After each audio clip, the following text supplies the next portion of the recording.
guys, luto na ang aking pinirito. Sasabawan ko siya guys. Yan guys. Ilalagay ko na yung pinirito kong isda. Ilagyan ko ng sabaw.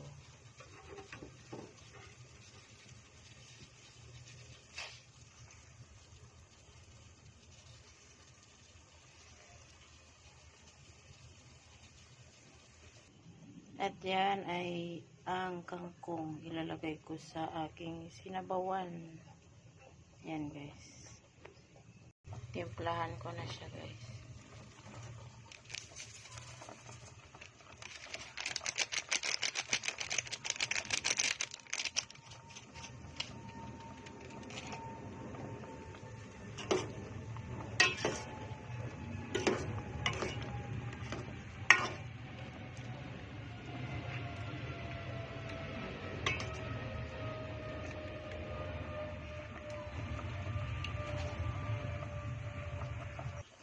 Okay ko na yung kangkong. Ayan.